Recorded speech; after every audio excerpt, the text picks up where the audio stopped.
All right, it's the best part of the week. Time to jam with JM about this fun, interesting Week 8 GPP slate. What should you do with Sam Ehlinger? Can you attack this Lions-Dolphins game in a smart way? All of that on today's Block Party Show. Peter's one of the greatest depositors I've ever seen. Trust the process. Let's go. I got auto match with Levitan. Bullshit. I just go the other way. In that 66, I win all the money. All the money. If I had 150 lineups, I'd win too. AP, 35 bullets in your head like KD. Bust it, bitch, go bust it. And I had 10 pints with me in Russia. Hey, everyone. JM, we are back. Every time I talk to you, the week previous feels so far in the rearview mirror. It's like I've already exercised those demons, but I do always have to ask, how you doing? How was your week 7? I don't remember. I do my show with Squirrel Patrol on Fridays as well on Roto Grinders. And that's always how he starts the show, is asking that. I was thinking about it yesterday and I was like, especially doing NBA props now where I'm doing stuff every day. I'm like, I don't remember week 7. Week 7, I think it was Josh Jacobs week. It was Josh. I had Josh Jacobs everywhere. My cheap wide receivers hit. I had Cleve Raymond and Marquise Goodwin and a couple other guys who didn't hit quite as big, but didn't quite mix them. Last week I had 2 weeks ago I had the Tyquan Thornton mixed with like Jamar Chase, Stephon Diggs, Josh Allen. So whatever those cheap guys unlocked didn't hit last week. So yeah, it wasn't a huge week, not a bad week, but at least I had my Josh Jacobs and my cheap wide receivers and turned the page to this week. There you go. Yes, we are turning the page to this week. Mike says no bit outfit. I think JM ran out of bit outfits. That's why I had to carry the load with my broccoli sweater. With the broccoli sweater, which I thought was a cauliflower sweater. It shows my my vegetable acumen. Well, I will say it is a little ironic that you blew your load on costumes and then the Halloween show, you don't have one there, JM. I mean, what's going on? You're right. In fact, I'm not even dressing up for anything as Halloween this year. Thankfully, the kids did not choose an outfit for me. Although we did, my daughter, who's close to 2, she wanted to be Boo from Monsters, Inc. My wife made her this whole Boo outfit, took like a mop and cut it for the hair. And then she's terrified of the outfit, refuses to wear it. So I don't know if she's going to be anything either. But yeah, William's going to be Buzz Lightyear. And thankfully, I don't have to dress. I got my dressing up out of the way on the show. There you go. Well, let's dive into it here for this week 8 slate. I guess one other thing to maybe not to belabor last week too much, but I am curious, I ended up, some of my early plays didn't hit. So I was getting off of Josh Jacobs late. How much were you kind of reacting to what your earlier plays did to ride the Josh Jacobs? Or I'm just kind of curious how your thought process was knowing that he was going to be, plus 50% owned in your contests. I think so. Last week I'm trying to think, I didn't make any late swaps, but I think that I was basically like, I didn't have a shot at first place with anything where I had Josh Jacobs. And it was like, I thought that he was by far the best play in that price range and just kind of let it ride. But yeah, I think it was one of those weeks where it was evident to me that there wasn't a need to make a bunch of changes, but I don't recall exactly the thought process behind it beyond that I wasn't making changes on Sunday. Yeah. I think, mine were down enough. And I will say there was enough options, with KC and San Francisco that it didn't feel like you were having to do the Hail Mary gross swaps. Like there was actually some viable stuff to get to. But yeah, I think, a similar dynamic, this week we do have a couple, popular plays that are going to be late, but the kind of Josh Jacobs of this week is looking like it's going to be Tony Pollard and he's playing early. So you don't even have the luxury of making that decision later. How are you thinking about Tony Pollard this week as he, where does he fit in on the, this is the windmill slam dunk chalk of the year, or can you poke some holes in it? I could poke some holes in it just because we haven't seen, last year I think he had 15 carries when he was in the lead role. Is that right? And so the Cowboys don't really have anybody else, but I don't know that this is a spot where we just say, it's not like Josh Jacobs, right? Where Jacobs, we knew what his role was and we knew he's kind of in this Christian McCaffrey role and was clearly underpriced. But no, I like Pollard plenty this week. He's not a guy I'm actively trying to move away from, but same as last week. I think I had let's say I had like 60 rosters in play last week. I had probably a Josh Jacobs on like 40, 45 of those rosters. And so not 100%, but over the field. And I would think that I would approach things similarly this week with Pollard, although realistically, there are other interesting running backs as well. There are expensive running backs who are interesting. There are some guys in that same price range, the Kenneth Walker, the Raheem Mostert. It's like there are a lot of different ways to play running back this week. So a lot of times when it's like that, I think less about the individual players and more about just how the roster is coming together. And then if that guy ends up on there, great. If he doesn't, also great. I'm not as concerned about Pollard putting up like a 40-pointer, if that makes sense. Yeah. And so something like 24 points is very much in his range, 26 points, 28 points, 30 points, but he could also score, 18, 17, 18 points. So I don't think he's a guy who's going to totally bury you for not having him. I don't think he's a guy who's going to bury you for playing him either. So he's a guy that I'm perfectly happy to play, but not necessarily a guy that I'm isolating. It's like, okay, this is where I'm riding the chalk. This is where I'm planting my flag and making a decision.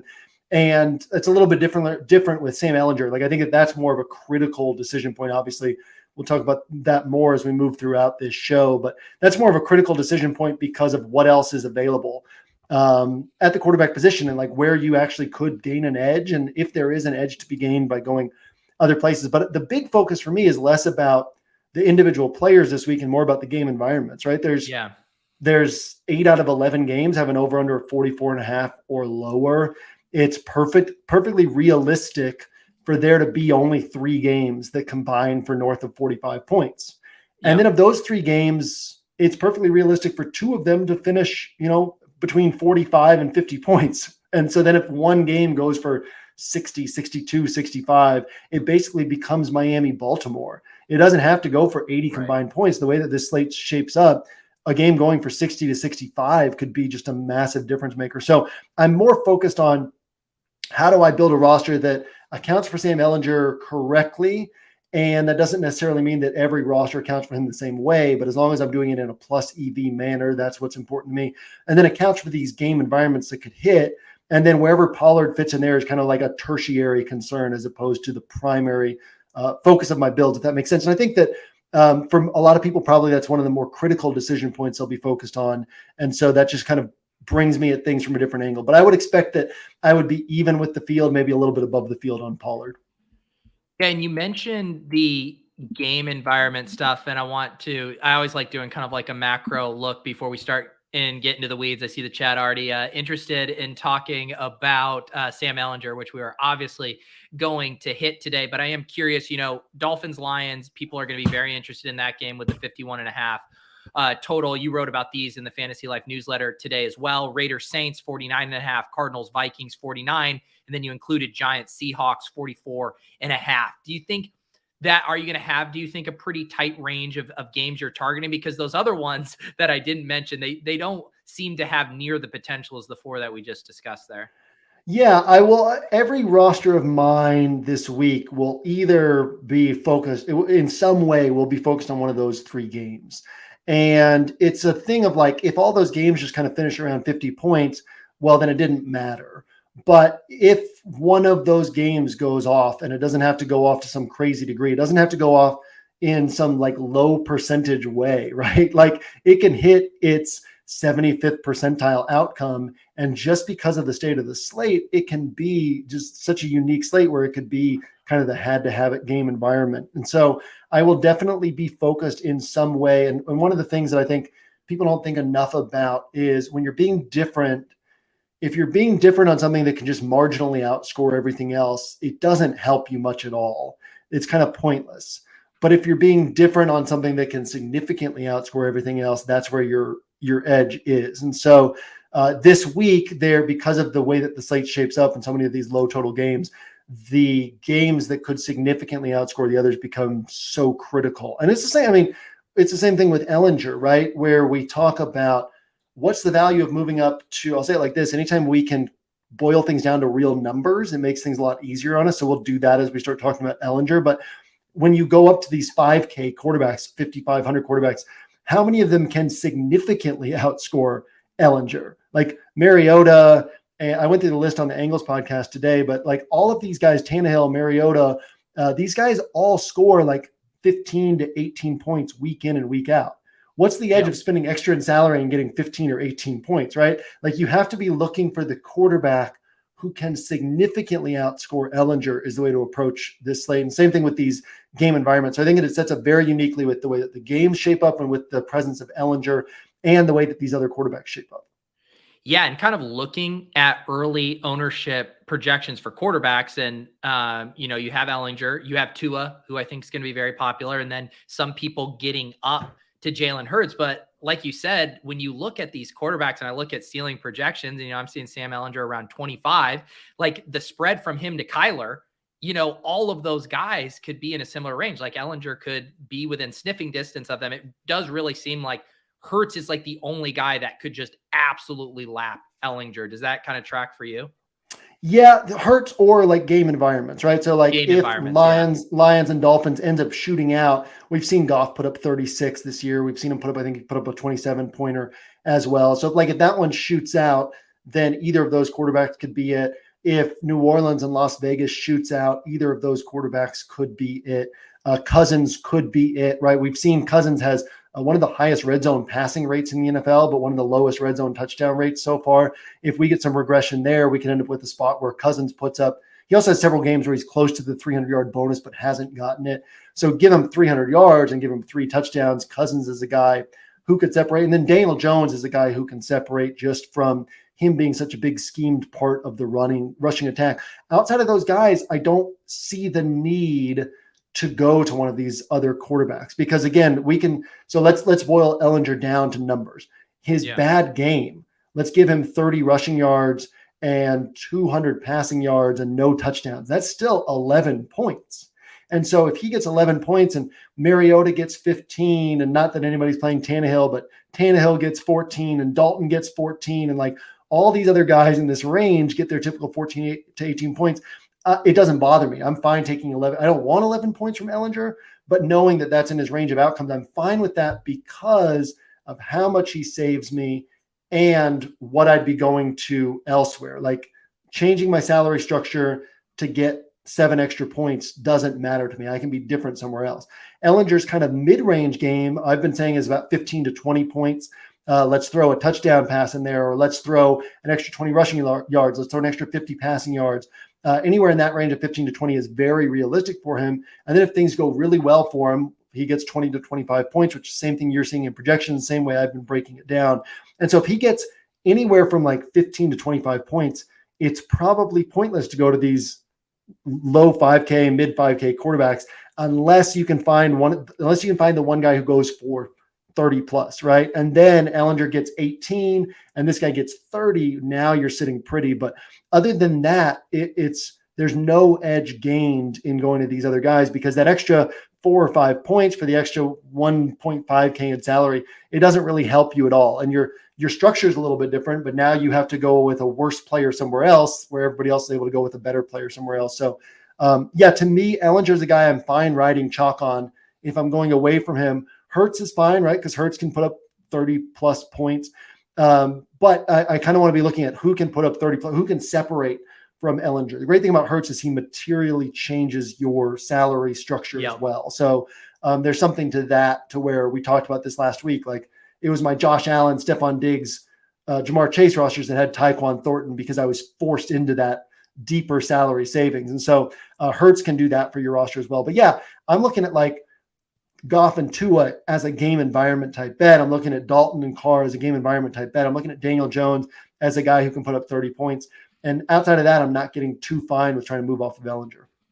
Yeah, that makes sense. And I know you don't typically necessarily view things through this lens, but I am curious for you. I assume if I told you Ehlinger is going to be 5% in all your contests, you would be very excited to jam that. If I told you it'd be 15%, maybe that's along what we expect. What if I told you he's going to be 25, 30%? Would that start to shift things for you? Is there a tipping point for Ehlinger's popularity where you would think that doesn't provide the best path to first place? I think it's a great question. Ehlinger is such a unique situation. I've yet to look at ownership projections, and everything I've thought through so far has been through the lens of 20 to 25%. Because I think as we get closer to the weekend, people are going to recognize that there's really not that much in this 5K range. And so why not just go to Ehlinger? And so no, it doesn't really change my thought process there, just because, again, when we look at the raw points, realistically, he's probably getting at least 13 points. This is a guy who's going to have schemed runs. He's going to have opportunities to score rushing touchdowns. And so if we give him, and he's still they still want to be a balanced offense. This wasn't a switch to be like a Titans offense where they're just going to give Jonathan Taylor 30 plus carries and hide Ehlinger. They want to be passing the ball. He's going to get, 27, 30 pass attempts most games. And so, yeah, it's just, he's so cheap, and it's such a sharp way to build rosters that the ownership doesn't impact things for me that much. I'm aware of it, but I kind of see it as a spot where it's like, look, if I ride the ownership on this guy, I can do enough different things in other spots. And other people might break that down differently. But for me, kind of the way I'm seeing the way Ehlinger shapes up compared to the way the slate shapes up, it just puts me in a position where I'm comfortable playing him and not worrying too much about his ownership.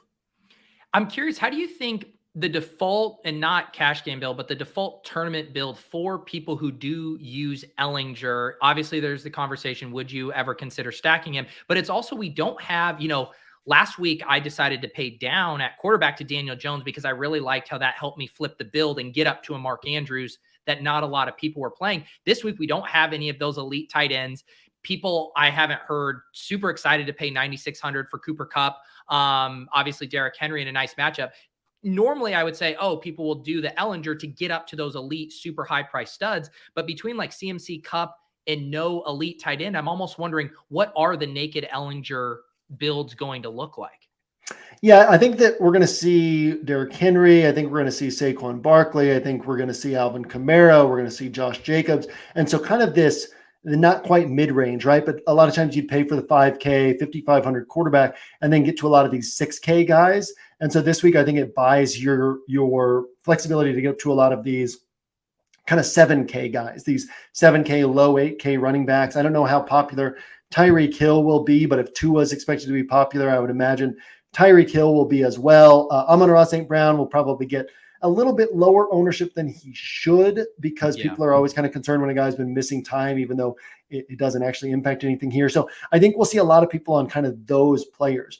What I think will be different on Ehlinger rosters is taking Ehlinger and then paying down at one of these wide receiver spots, because there is nobody under 4.5K who projects really well. So if you go Ehlinger and Braxton Berrios, if you go Ehlinger and Robbie Anderson, if you go Ehlinger and Van Jefferson, who still has the little IR tag next to his name and nobody's thinking about him. And I went through his game logs on the Angles podcast. It's like half his games last year, he was scoring double-digit points. He had 16 points, 18 points, 21 points, 15 points. And it's like he's 3K and invisible to everybody.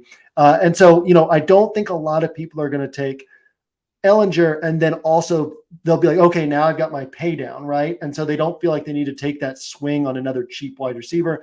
And so then they won't have the extra high priced guy, or they won't have Cooper Kupp, or however it ends up shaping up. There's just a lot of flexibility that can buy you. So that's one of the things I'm interested in pursuing this week, in terms of okay, here's a way to play Ehlinger that's different from the way other people are going to be playing him.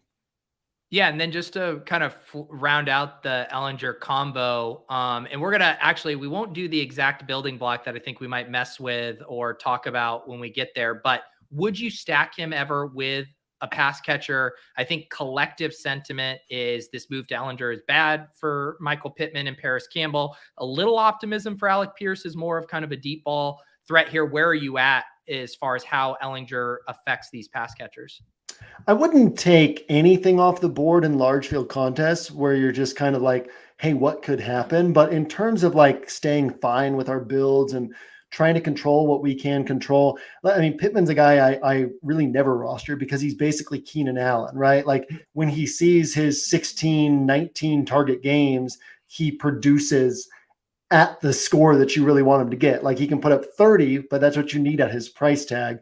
And he requires one of these massive volume games. And now we're not going to see as heavy of passing volume. So I actually think, we saw it with Cooper Rush. These backup quarterbacks, they move through their progressions more slowly. So they latch onto their number one option a little bit more. Whereas somebody like Dak can come in, he can fire through his progressions quickly. And CeeDee Lamb's target share actually goes down with somebody like Dak in there. So I think that Ehlinger could actually latch on to Pittman a little bit more, but the volume, the passing volume is going to be lower. And so Pittman won't get the volume there. Paris Campbell, I've been a Paris Campbell truther for like 3 years, and I've given up trying to predict or guess anything there because at this point I'm like, whatever. I've always got him on a bunch of my best ball rosters, and I'm not going to try to figure out when he's going to produce in DFS. And same thing with Alec Pierce, right? I think there's just too many question marks to try to predict that. We're going to see 30 or fewer pass attempts in most of these Ehlinger games, or maybe 28 to 32 pass attempts. And that's not a lot of volume to go around compared to what we've had with Matt Ryan under center. I'm curious as far as, other, we talked about Pollard, we talked about Ehlinger, some of these other, very popular spots here. Is there any other chalk that you find interesting? It actually right now I'm seeing DJ Moore projecting for the highest owned wide receiver, which I get it value wise. I almost don't know if I buy that. But how are you thinking about some of the chalk at wide receiver? DJ Moore, obviously Tyreek Hill. So yeah, DJ Moore is, like I said, I haven't looked at ownership yet, but DJ Moore is on my player grid just in terms of like, hey, here's a sharp play. Is he a guy I'm actually going to end up playing myself? Almost certainly not.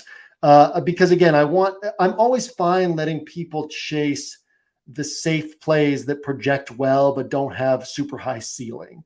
Because if everybody gets those 15 points from DJ Moore or whatever, like that's great for their roster, but it doesn't kill me. And it opens up a pathway for me to try to find somebody who puts up 30. Yeah. And same thing, like I would imagine DeAndre Hopkins will grab some ownership this week after a nice game last week. He's played 27 games for the Cardinals. He's topped 30 DraftKings points once. I think it was like a 30.7 point game. So those are the types of guys like CeeDee Lamb last week, these guys who it's like, yeah, they're not going to kill your roster, but they're also not going to kill you for not playing them. I want to be aware of those types of guys. Somebody like Tyreek Hill, he's a guy who's seen 12 plus targets in 5 of 7 games. He's very central to this offense. He can score from anywhere on the field. So he's the type of guy who I'm like, I don't care that he's high owned. I care that if I don't have him, there's a chance that he puts up a 40 burger and I can't win without him. So that doesn't mean he's definitely going on my main build, but somebody like him, he's a guy who I'm like, okay, I want to pay attention to him. I would also guess if Tyreek Hill is going to be popular, I'm guessing Devontae Adams is coming in with kind of lower ownership projections. So that's nice leverage off of Josh Jacobs, Marshawn Lattimore. Out again, the Saints really haven't changed up their defensive structure without Lattimore, which means they're still playing a lot more man coverage, but then there's nobody to cover somebody like Devontae Adams. So I think that there's some interesting ways, we know what Arizona's done to number 1 receivers. Chris Olave hit them, but Tyler Lockett and DK Metcalf got shut down. Cooper Kupp got shut down. Devontae Adams got shut down. AJ Brown got shut down. These are the top wide receivers in the NFL. Justin Jefferson's in that conversation. He's in that group, but Justin Jefferson is probably going to be too popular for what Arizona has done to wide receivers. And I think that there's just some interesting ways to be different this week at wide receiver and still find that upside. But yeah, a guy like Tyreek Hill, he's a guy who I'm going to be like, okay, whatever his ownership is, he's still in the bucket for me because he can put up a score that I have to have, and I want to account for that. DeAndre Hopkins, whatever his ownership is, I won't have him because if he hits 30 points, that would be an extremely rare outcome for him, and that doesn't kill me. I'm more concerned about the guys who can hit 40 without me on them. Yeah, and what you said about Jefferson too, and it's partly his price too, but I think at the price and that matchup, I do think his ownership will stay in check. And I also think it's probably why Irv Smith's ownership is trending up a little bit. He's the price. And I do think we're at that point in the season where people are looking at some of those splits. Smith calls it the flow chart, some of these defenses that have kind of funnel tendencies. I do think that will ultimately track over here for the Vikings this week. Yeah, I played the Thursday to Monday last week just to get as much Juwan Johnson as I could in this matchup. This has been very much a matchup I've been targeting with tight ends this year. We had Noah Fant in the player grid 2 weeks ago, and he had a nice Dallas Goedert game in there against Arizona. So yeah, Irv Smith, I'm on board with that one. Makes sense that his ownership's trending up a little bit. Another guy who's interesting is Devontae Smith at 6,300 is a guy who nobody ever wants to play him. His targets aren't projectable, but people want to play Jalen Hurts. People are aware that his pass catchers can hit for big games. So that's another spot where we can kind of find something interesting to do to kind of differentiate, grab a lot of upside. There's certainly pieces that don't project as well, but could hit for big games. Brandon Ayuk's another one. And these guys are priced right next to Chris Olave, who's going to be attractive to people. And so there's certainly plenty that we can do this week at wide receiver to be different and grab a lot of upside. Yeah, I'm glad you mentioned that too with the Eagles because I'm almost just assuming with how gross tight end is that the people who play Jalen Hurts are probably going to be using Goddard for the most part, or at least including him in a double stack. And I think across AJ Brown, Devonta Smith, and even Miles Sanders, I feel like all three of those guys are going to be pretty under the radar, which is weird for the team with what the highest implied team total on the slate. It's been like that, right? It's Yeah. been strange, and people want to, when they don't know who to pair quarterback with, but the quarterback has rushing upside, they love to just be able to go, oh, well, I'll just play Jalen Hurts. And if Jalen Hurts puts up 30 points, that's probably optimal because he might not be bringing any of his pass catchers with him. But technically, if you're rostering Jalen Hurts, you should be betting on him putting up one of his 40 pointers. You should be betting on him putting up a had to have it game, right? If he puts up 27 and doesn't bring any pass catchers with him, you feel pretty smart for not going there. But then also, why did you need to spend $8,300 on a guy who put up 27 points? So if Jalen Hurts puts up 35, he puts up 37, he's probably bringing a pass catcher with him, and you'll get a lot lower ownership by pairing Jalen Hurts with one of his pass catchers. So I've two of what we're 7 weeks behind us. 2 of the 7 weeks so far I've had Hurts plus pass catchers as on my main build, just because it's like you get such lower ownership with so much upside if it ends up hitting on the high end of its range. For sure. Yeah. And I want one more just as we kind of talk about some of those like levers that you can pull on chalk. If Tony Pollard is one of the most popular running backs on the slate, which we think he will be, we also have chalk CeeDee Lamb last week burning people. Is that a lever that you'd be interested in pulling as far as CeeDee Lamb direct leverage on Pollard? Or would that just be if I'm fading Pollard, I'm not looking to exploit it elsewhere? No, I think you'd probably get a different answer from a lot of other people, and they would say yes. I don't.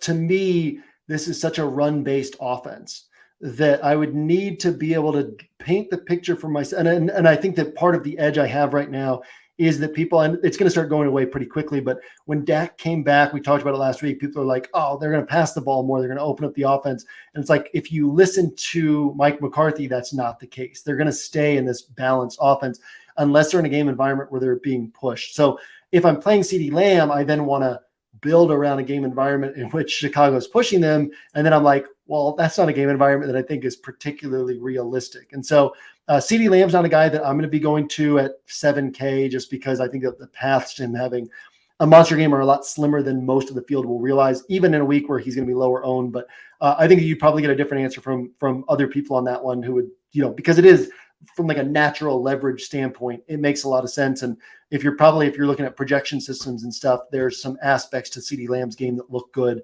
From the stuff I look at, not as much. Yeah. Yeah, no, that makes sense there as well. What do we got going on in the chat? Oh, Rand Dazzler reminded me the Deposit Kingdom Rake Free tournament is live. I think I have it pinned in the chat right now. That link is available in the Discord in the announcements section. We're at 290 out of 400. Let's get that bad boy filled. This is also a good time to remind you guys that if you are digging what JM is saying, you need to check out 1 Week Season, all kinds of great content going on over there. We're going to end up building a lineup here in a little bit that uses some of the building blocks that he writes about in the scroll, which is their long form piece of content, features thoughts from JM, a bunch of their contributors. It really is the best way to kind of level set you for this GPP slate. And we still got 20% off going with promo code Pete. And JM, do we still got the 40% going for We've OWS got DFS? Code Pete40 that we forgot to mention until the very end of the show last week. But yeah.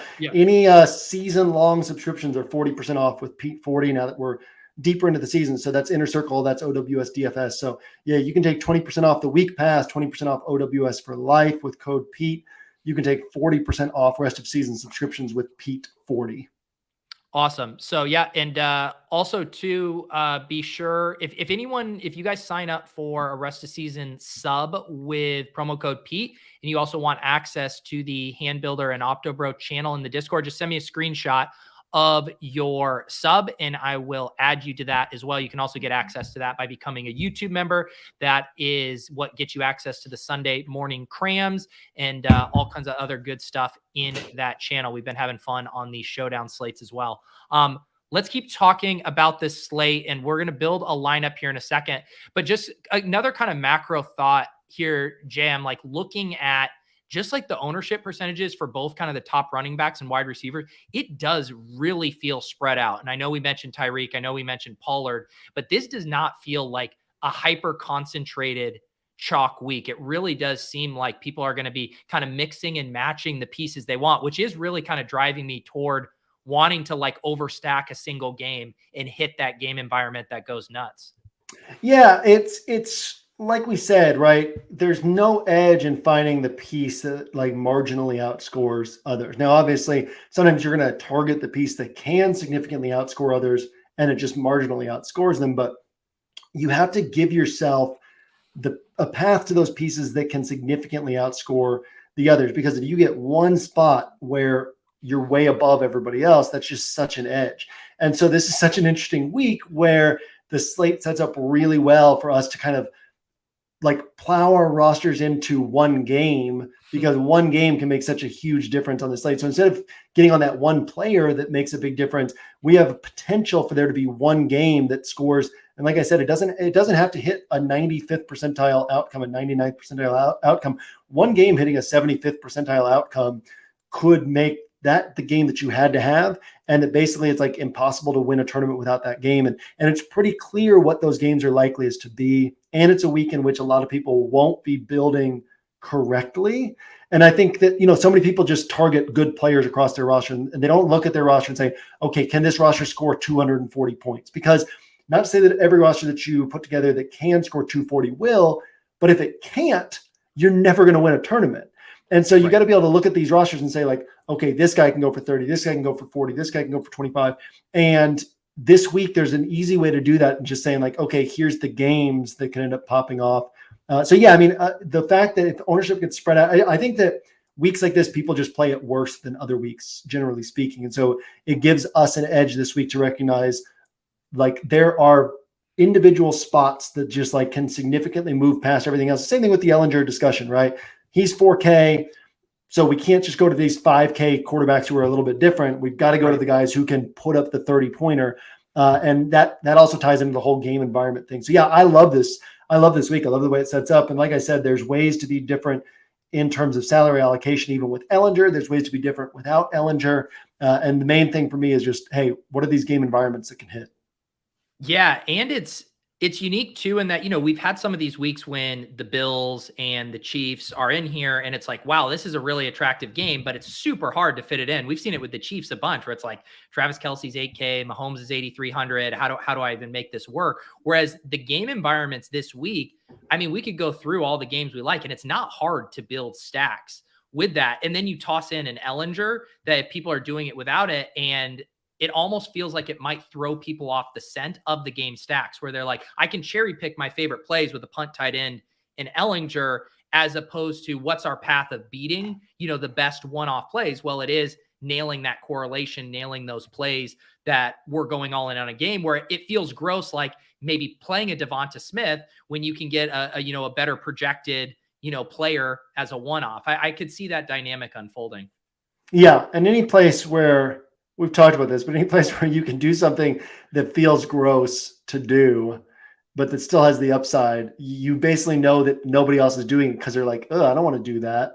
And so, yeah, there's like little individual ways to pull the trigger differently this week in terms of, we hit on some of these wide receivers who will be lower owned. And plus, I think, now Dante Foreman is Hubbard's going to be out this week for Carolina. So that opens up another running back. As we already mentioned, Kenneth Walker is attractive this week. Miles Sanders is attractive this week. Raheem Mostert is attractive this week. So I think the ownership is going to get spread out to some extent. Pollard will be the most popular, but there are plenty of different ways to go this week. And then same thing at wide receiver, where wide receiver is probably where we'll gain our biggest edge, because people will cling to those pieces that are like, oh, this guy projects well and can get me safe points, but might not have the type of ceiling that we'll be looking for in our builds.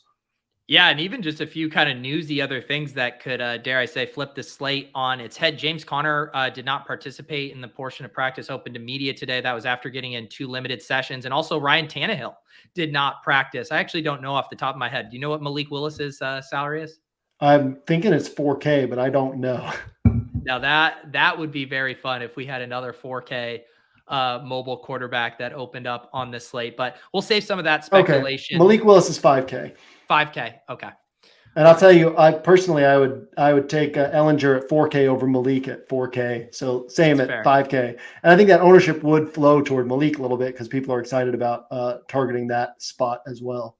Yeah, I agree. One other thing, just mentioning, we talked about how there isn't a ton of wide receiver value. Once again, you mentioned, Van Jefferson. Obviously, there's some stuff if you really go digging, but nothing that's like popping in a way that people are excited to jam it. We haven't talked a lot about tight end other than the fact that there aren't those elite guys at the top. I mean, when you look at kind of optimals, you are seeing Noah Fant pop up there at 2,800, but I'm kind of curious, how are you thinking about tight end this week? Or is it one of those things where it's like, I'm going to just be correlating tight end with whatever game I'm stacking? The two like individual players who stand out to me are Pat Freiermuth, because he has this downfield role. It's so rare to find a tight end who can actually get 6 catches for 75 yards, right? Like Higbee and Hurst, these other guys who are high target, they catch everything 4 or 5 yards downfield.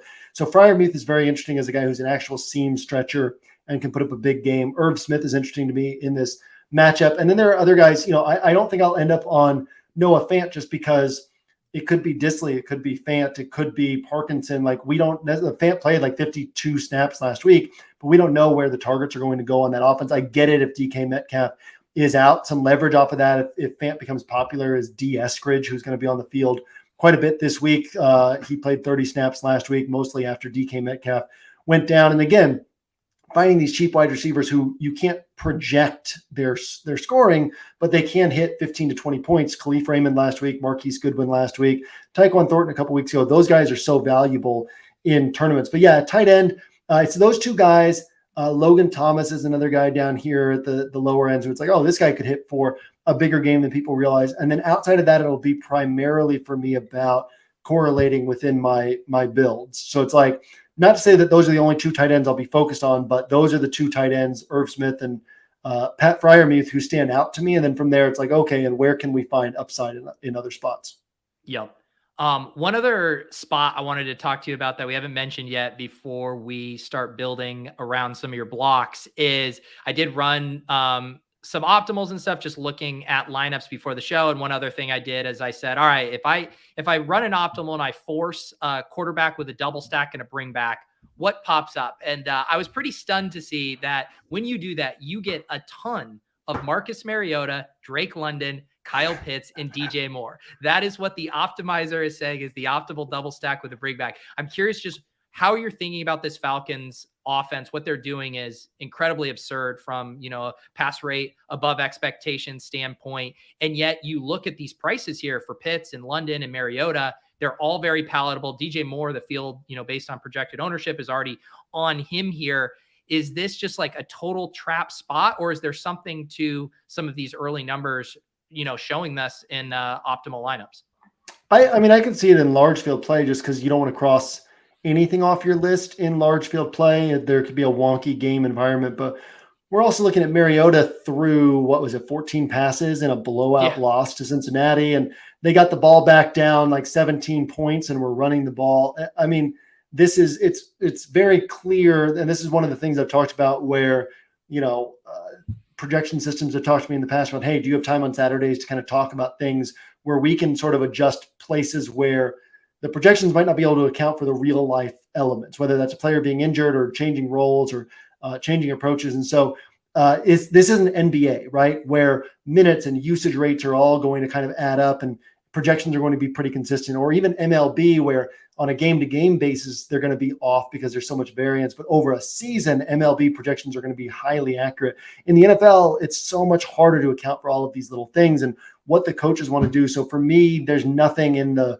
projections that would make me say, oh, okay, I must be wrong about the way Arthur Smith is calling these games. I watch every Arthur Smith press conference. I listen to everything he says about how he wants to win games. And I'm like, no, everything he's done tracks with everything he says. And so there's no reason for me to think that he's suddenly going to shift. If he does, great for anybody who takes the shot in large field play. That's kind of the beauty of large field play, but not for me this week.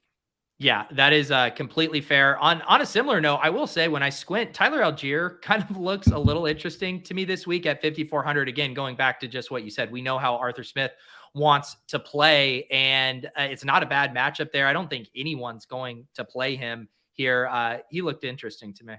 Yeah, when you look at a guy's game logs and they're a rookie and you see 9 points, 11 points, 9 points, 10 points, your thought is, oh, this guy doesn't have any ceiling. But that's because of the sample size we've seen so far. Like the moment that Algier puts up a 22-pointer, then everybody's going to be like, oh, well, this guy can hit for 22 points, right?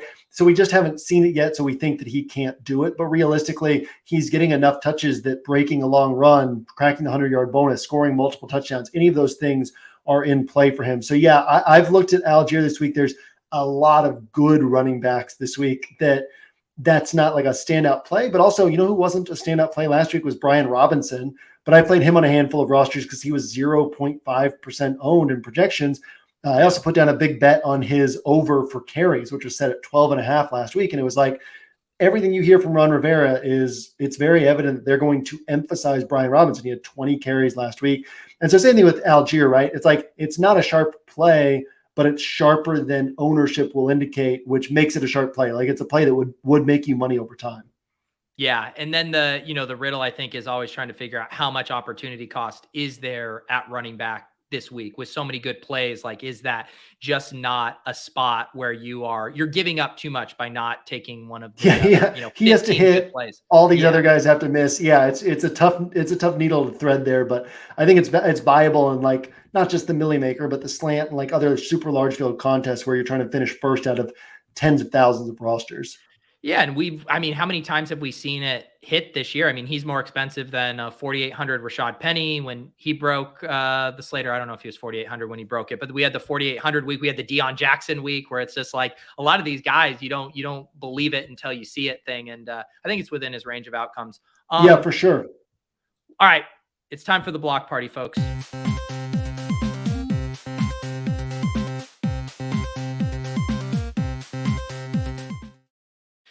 You were telling me some of the building blocks for week 8, some of which you guys are going to have to check out in the scroll on 1 week season this weekend. But what do you got for us here? Which one are you going to tease right here in front of the paywall? So we had 2 that we talked about.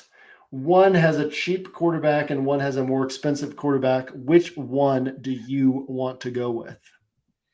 Let's do Let's do Ehlinger. Ehlinger is such a hot topic of conversation. Let's see how we build a smart, logical lineup around this 4K punt QB. So the Ehlinger block is Ehlinger plus Jonathan Taylor. It's $12K in combined salary. And we're basically looking at the entire offense. Every touchdown that's scored for the Colts will be accounted for in this build because it's either going to be Ehlinger passing, Ehlinger rushing, or Jonathan Taylor rushing. The only way that we don't get the touchdowns is if Nyheim Hines comes in and vultures a touchdown from Jonathan Taylor. I would expect that Jonathan Taylor, especially when we're looking at Jim Irsay being involved and calling the shots in a Jerry Jones type manner, I would imagine that one of the things he said this last week is also, hey, I don't want to see Jonathan Taylor getting 10 carries, right? I'd like to see this guy getting minimum of 20 carries. Now, last week he had 10 carries and 8 targets. His price is $8K. It's not a bad matchup. This is a guy who was the 1-1 pick, the number 1 overall pick in a lot of fantasy drafts 2 months ago, and now everybody's kind of leaving him for dead. And most people who are playing Ehlinger won't be playing Jonathan Taylor and vice versa. So we get a nice little combo play here. 12K in salaries. Can these guys combine for 50 points? Can Ehlinger score 20 and Jonathan Taylor score 30? Absolutely, right? It's very easy for a running back like Jonathan Taylor, a focal point running back, to score 30 and for their quarterback to also score 20. And, you know, if Ehlinger is doing well on the ground, it opens up lanes for Jonathan Taylor and vice versa. So the pairing works well together. If this ends up being a nice game for the Colts, we could easily put up 50, 55, even 60 points between these two. And then the real nut outcome is Jonathan Taylor catches that screen pass, right? Like that's when you're really cooking. Yeah, and we've seen them increase his pass catching role this year, and we've seen most other running backs in the NFL see a decrease in pass catching role. So a few years ago, a guy getting 4 targets at running back, at an expensive running back, you'd be like, well, that's not good enough, because there's guys over here getting 10 targets, 12 targets. we don't really have that anymore. Saquon Barkley's seeing kind of 6, 7 targets a lot of these games. Christian McCaffrey's going to have some targets, but most of these guys up here, a 4 or 5 target game is a really good game for them. Jonathan Taylor's probably going to be able to get into that range. So yeah, he's certainly capable of pairing with Sam Ehlinger, doubling up points for you here as well. Yep. Yeah. And I guess, so 2 follow-ups on this. Everything you said makes sense to me. I would say, like, I remember week 1, and I think I even brought this example up last week when we had the Trey Lance, Eli Mitchell, and I ended up wanting to use those guys on separate rosters, thinking of, if they're, scoring the touchdowns, if Lance is getting a rushing touchdown, that those guys would be negatively correlated. Are you at all worried about that? And then if not, if we're playing for the scenarios where the Colts have a really good game and both of these guys get there, do you want to entertain a Washington piece contributing to that game environment? We could include a Washington piece. So one of the things that I want to think about here is the specific salary that we're working with, right? And so it's the same thing as like, oh, well, if we play Ehlinger, do we have to stack him with a pass catcher? We see all the time quarterbacks put up 20-point scores, and that doesn't mean that their pass catcher had to have it score, right? And so I want to look at Ehlinger through the lens of what he actually costs in turn, and then how they're actually going to use him, how he's going to get his upside. Like, he's going to get some of his upside with his legs. So it's for that reason that obviously I think most people would be on board with this week, but you don't have to force a correlated pairing, a pass catcher with Ehlinger. But similar thing with Jonathan Taylor, in that it's not like we can draw up the numbers, right? Let's say that Ehlinger has 230 passing yards, so that gives him 9 points there, 225 passing yards. Let's say he has 40 rushing yards, and let's say he rushes for a touchdown. Well, that's 19 points right there. And then let's say that Jonathan Taylor has, his typical 30-point game and he gets 2 touchdowns. That could be a game in which the Colts only score 3 touchdowns. They might only score 21, 24 points. They could win 24-14. And these guys are worth 50 plus combined points, but that's not a game environment that we necessarily have to target. So like I said earlier, anytime we can boil things down to raw numbers, it helps us make these decisions a little bit better. So this is not a spot where I would avoid a bring back, but the fact that I'm playing them does not mean that I need a bring back, because it's not speaking to a game environment in which a bring back is necessary. Yeah. And I do imagine, just because, I think if you did the flow chart of what people would, do with Sam Ehlinger, it's probably first naked, 2, maybe Alec Pierce, maybe 3, a Paris Campbell Pittman. I have a feeling that Ehlinger Taylor would be like 4th, 5th down the line of what anyone would naturally get funneled to. Yeah, no, it's not something that people are going to think about. Like you were saying with the questions of, hey, how does this play? Is it negatively correlated? How does this play off of, how do these plays play off of each other? By that question coming up, it tells us that most people won't be thinking about it. I'm pulling up ownership projections for the first time. Jonathan Taylor is currently projected at 4.6% owned. If we would have told you 2 months ago that you could get Jonathan Taylor at $8K and sub 5% ownership, everybody would have jumped at it. And now he was injured. He missed a couple games. He's not seen as many touches the last couple of games. And now people have kind of forgotten about him. But now you have a running quarterback. There's going to be some RPOs. It's going to open up some lanes for Jonathan Taylor. All of a sudden, he's in a great spot for a 30-pointer, and he's going to be under 5% owned. Maybe that ownership goes up a little bit. But as we also know, if he's 5% owned and most people who have him aren't pairing him with Ehlinger, well, then that tells us that the Ehlinger plus Jonathan Taylor pairing is going to be 1% owned, 2% owned at the most. And so, yeah, it's just a really nice starting point where these guys don't work against each other as much as people think, and they can certainly hit together and put you in a nice position. It kind of concentrates our bets too, right? On a week where there's a lot of ugly games. Well, what if the Colts do score 28 points, right? What if they do score 4 touchdowns and win this game 28-17? And these 2 account for all of those touchdowns. Well, now you're sitting at 55 plus points, and you're in tremendous position with this salary that you spent here. Yeah. And the other thing that's interesting about it too is, like, most people who are going to be using Ehlinger, they're going to use that as the green light to play Derrick Henry, to play Barkley. And so now you're also getting kind of like a direct pivot at the running back salary range that most people are going to get to there. Okay. So we have a fun, unique start here. I have a feeling now we're going to start getting funneled toward another game environment we like, where we want to maybe go heavy on a specific game. Is that where your head's at as well? Yeah. And I don't want to I tend to sometimes marry a spot too early in the week. And it's like, oh, I've got to play this. And so I need to get to a point tonight and on Saturday where I'm forcing myself to build some rosters without this pairing. But I really like the two things. I really like the Miami-Detroit game as one of the 3 games that can hit. And I really like the Tyreek Hill, Amon-Ra St. Brown pairing. And another block that we talked about, we could throw it in here if we wanted, is you can pair that with Raheem Mostert. And it's something that most people wouldn't have, right? All 3 of those guys together. And most people are going to have Tua on their Tyreek Hill roster. And so you're basically saying, instead of betting on the Dolphins scoring a bunch of points through the air, you're betting on a team that actually wants to win on the ground, but that has Tyreek Hill as their focal point through the air. So Tyreek Hill, because he's such a focal point in the air, he can put up 12 catches or let's say 10 catches for 130 yards with Tua only throwing for 270, 280. Tua doesn't need to have a had-to-have-it game in order for Tyreek Hill to have a had-to-have-it game. And so you basically, with Mostert, you end up betting on like, hey, Miami has a big game. Mostert's taking away touchdowns from Tua. Tyreek Hill's getting the points through the air. Amon-Ra St. Brown is getting the points for Detroit.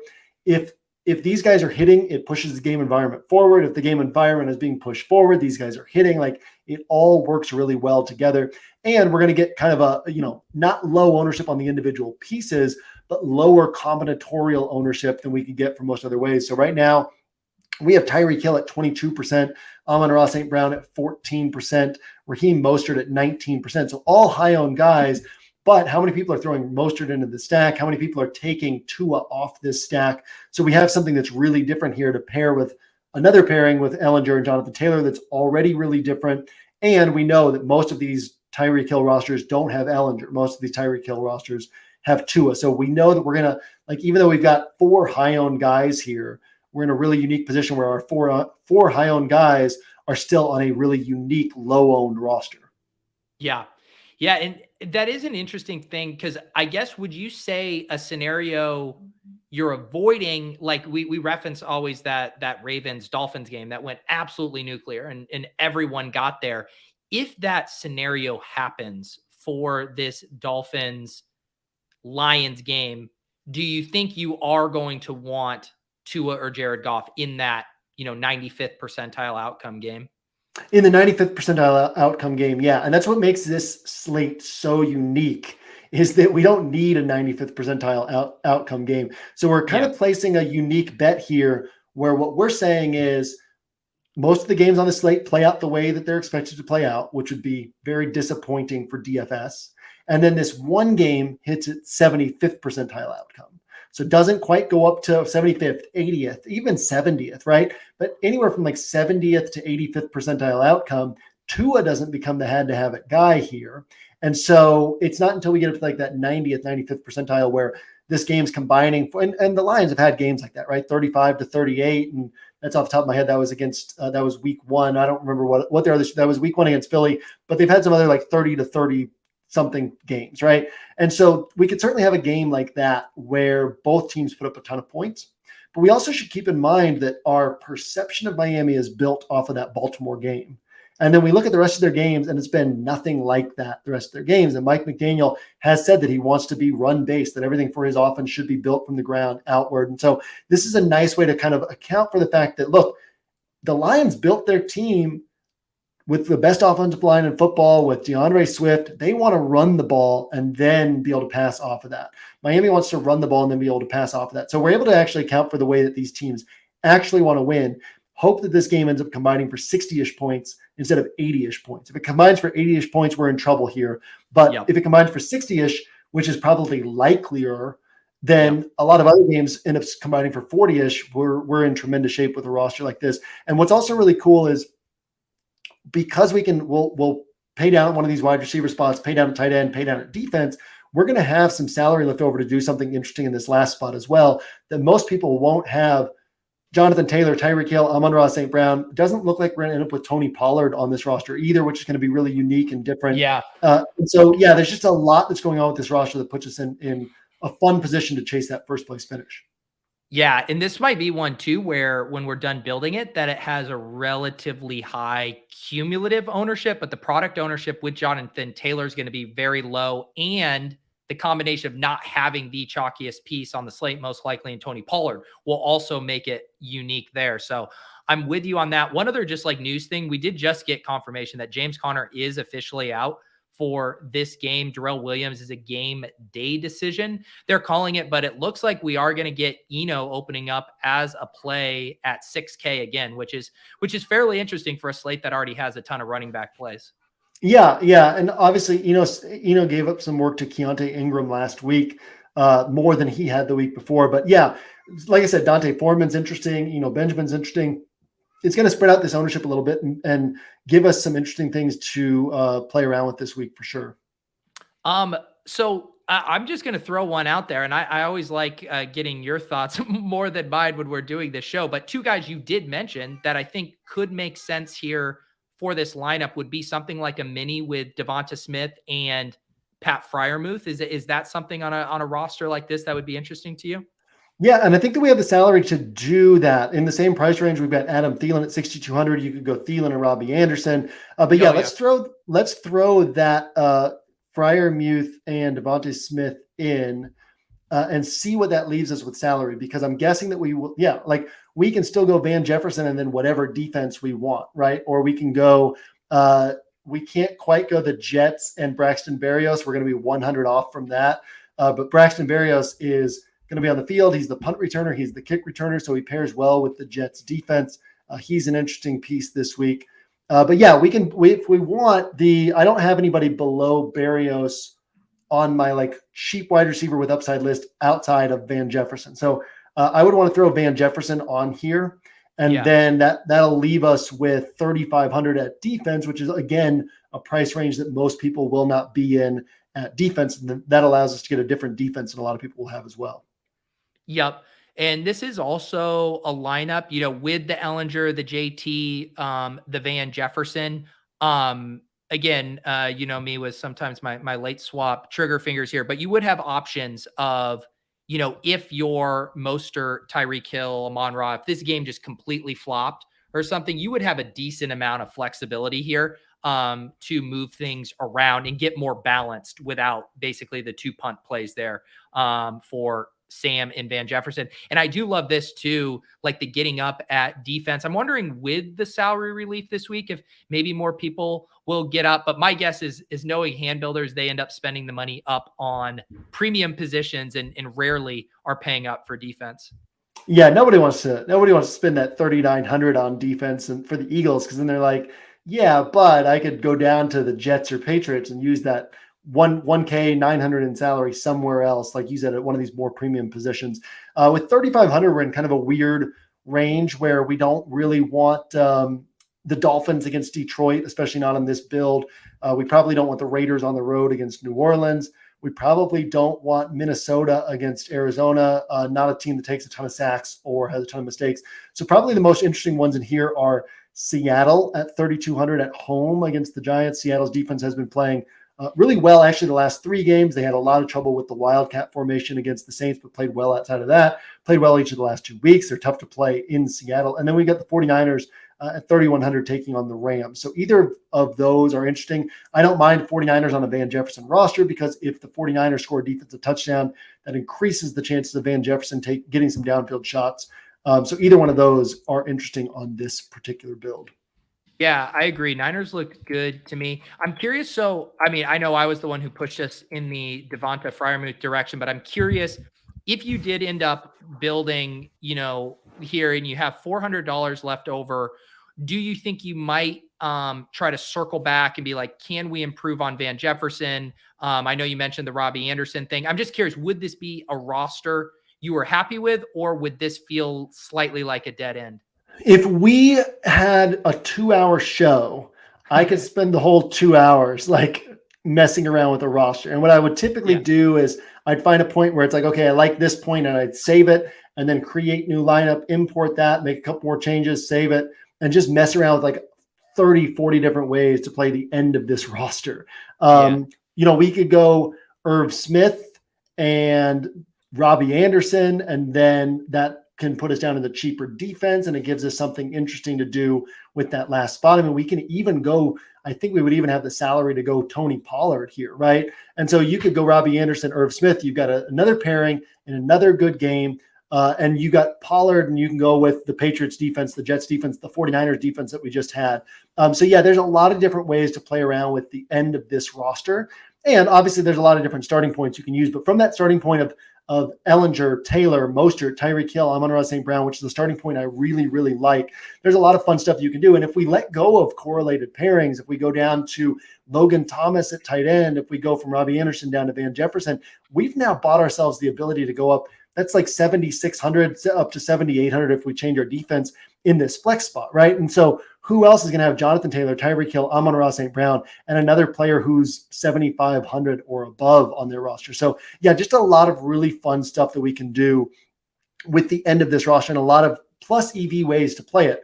Realistically, once you find a way that's like, it's like, okay, this is plus EV, we can put it in play. But if we're trying to get down to like a main build, then I want to kind of keep messing around with different ways to put together and try to find what I think is the most plus EV way to play it. For sure. And that's the fun of all of this too, is and why I think the building block concept makes so much sense, because you have these blocks, and then, you know how that's how you're starting your lineup. And then there's all these different permutations and ways that you can kind of stick the landing, so to speak. And you guys can always, we can still go like 100 different ways with these last 4 spots, which shows how many ways you could go from the starting point on, right? So yeah, getting those building blocks in place where it's like, okay, this is plus EV. I don't know if it's going to hit this week or not, but I know it would make me money over time. Now I have my starting point and I can mix and match from there. Yeah, I love being able to do that. Well, yeah, this was a fun exercise. This show always gets me very excited to start messing around with my practice builds over the weekend as we head toward Sunday. JM, again, let people know kind of the cadence for the content that's coming out on OWS. I know once we hit to Friday, that's when you guys are really getting ramped up to get everything up on the scroll. Yeah, Thursday and Friday is NFL Edge, which is where all the games are broken down top to bottom. DFS interpretations come in throughout the day on Friday. And then the scroll by Friday night is when we start really getting stuff in the scroll, and then all day throughout the day Saturday. So as you see, all of these articles are kind of in one central space. You can scroll through them. You can jump from article to article, and player pools, strategy content is all in this space. So yeah, basically everything that you need for the weekend from a player pool perspective, from a strategy perspective, is all kind of found in the scroll in one spot. A nice kind of user experience, both on desktop and on mobile, to be able to find everything in one spot and just jump from article to article. Yep. And later this weekend is where you'll get JM's full player grid, as well as the rest of the building blocks, a couple of which we teased today on my end. Again, make sure you guys are hopping into the Deposit Kingdom rake-free tournament that DraftKings hooks us up with.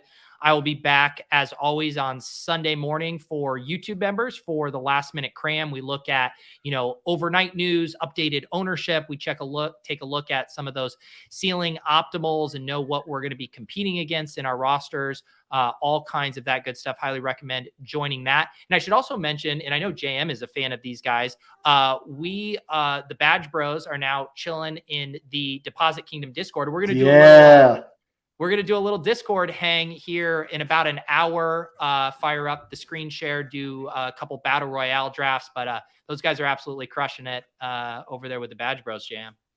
Yeah, Hilo's been on there quite a bit as well. Yep. I'm hoping to hop on their show this week or next week. I guess not this week, but sometime soon. But yeah, I love what they're doing over there. Yep. So if you guys are in the Deposit Kingdom, you'll see us pop up in one of those voice channels around 4 p.m. If you guys want to come hang here, follow Jmtowin on Twitter at Jmtowin. Anything else? Any parting shots here? No parting shots. We'll see you at the top of the leaderboards this weekend. Peace, guys.